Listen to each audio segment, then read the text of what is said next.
नमस्कार।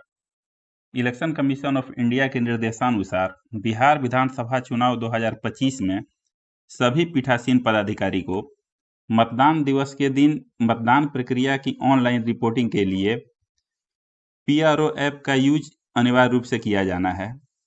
इस tutorial video के माध्यम से हम यह जानेंगे कि इलेक्शन के दिन सभी पीठासीन पदाधिकारी ECI नेट ऐप का यूज कैसे करेंगे। तो सबसे पहले हम प्ले स्टोर पर जाएंगे और प्ले स्टोर पर जा करके ECI नेट को सर्च करेंगे और सर्च करके उसे अपने मोबाइल में इंस्टॉल कर लेंगे। ECI नेट को सर्च करेंगे, उसे अपने मोबाइल में इंस्टॉल कर लेंगे।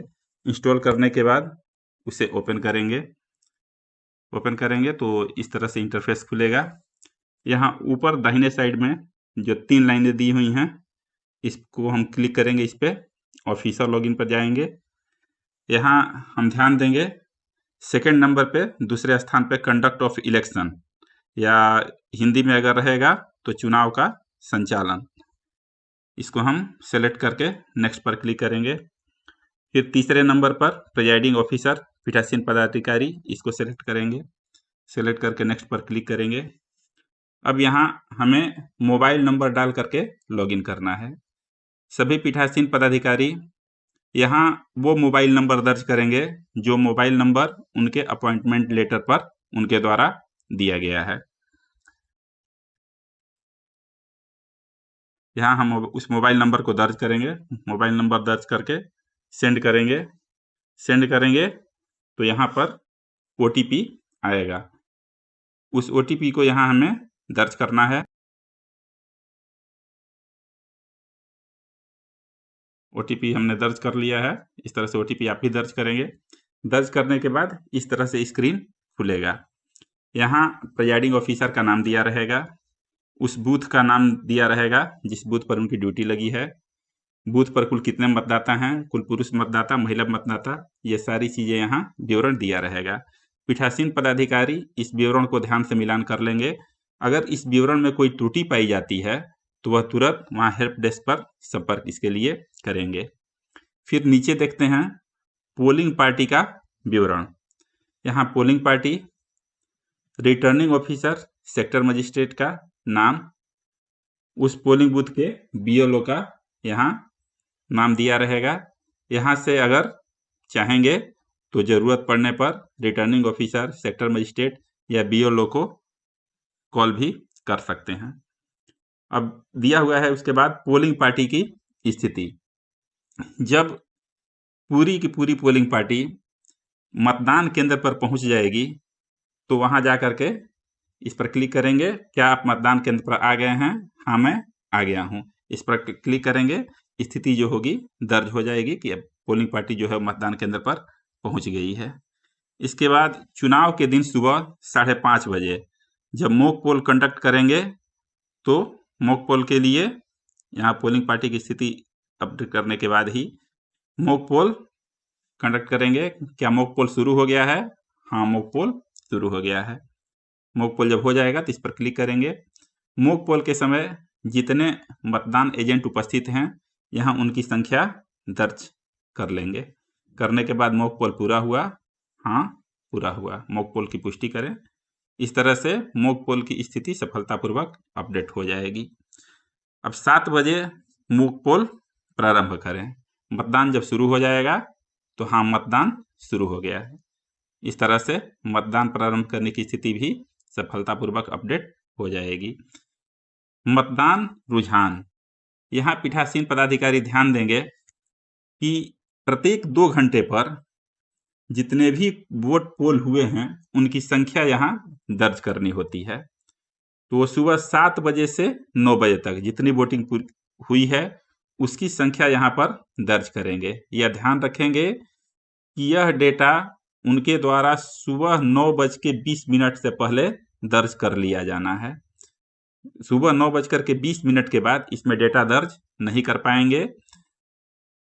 9:20 से पहले अगर चाहेंगे जो डेटा दर्ज किए हैं अगर उसमें कुछ त्रुटि भी है तो उसे सुधार किया जा सकता है।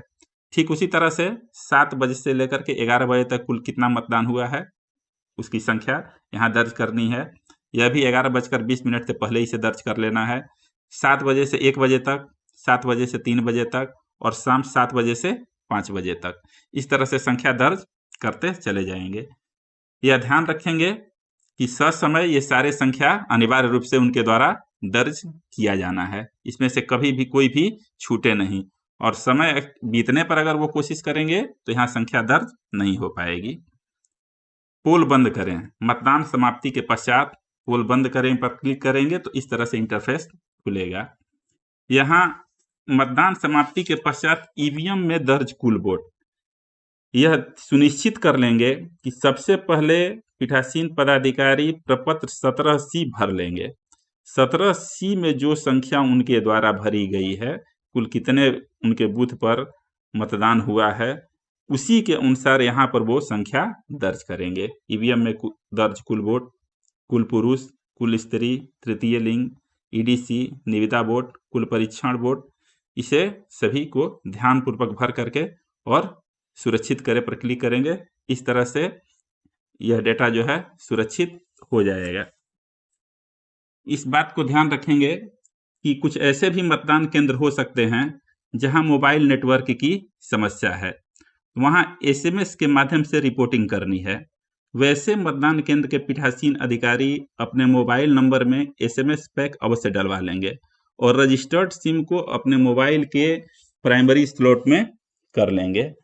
मतदान समाप्ति के पश्चात यह पीठासीन पदाधिकारी यह ध्यान रखेंगे कि ऐप को लॉग आउट नहीं करेंगे जब तक सारे विवरण पूरी तरह से सिंक न हो जाएं। जब विवरण सिंक होंगे तो यहाँ यह सारे बटन्स जो हैं वो ग्रीन होते चले जाएंगे और इस तरह से इस ECI नेट ऐप का यूज उनके द्वारा किया जाएगा। पीठासीन पदाधिकारी यह ध्यान देंगे कि राइट साइड में सबसे ऊपर जो सर्किल बटन है वह अगर ग्रीन हो गया है तो आपके द्वारा सारी प्रविष्टि सर्वर पर सिंक हो चुकी है। अगर रेड है तो आपके मोबाइल में इंटरनेट काम नहीं कर रहा है। अगर लाइट ब्लू या व्हाइटिश कलर शो कर रहा है यानी आपके द्वारा की गई प्रविष्टि सर्वर पर सिंक होना बाकी है।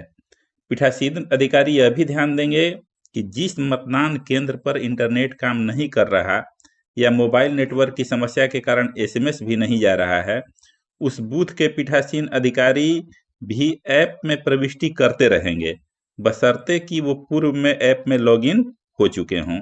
जैसे ही उनके मोबाइल में इंटरनेट आएगा, सारे डेटा सर्वर पर सिंक हो जाएंगे और ऊपर का सर्किल बटन ग्रीन हो जाएगा। तो वैसे मतदान केंद्र के पीठासीन अधिकारी ऐप में प्रविष्टि करना सुनिश्चित करते रहेंगे। इस तरह से पोल डे के दिन जो है इस ECI नेट ऐप का प्रयोग सारे पीठासीन पदाधिकारी द्वारा किया जाना है। धन्यवाद।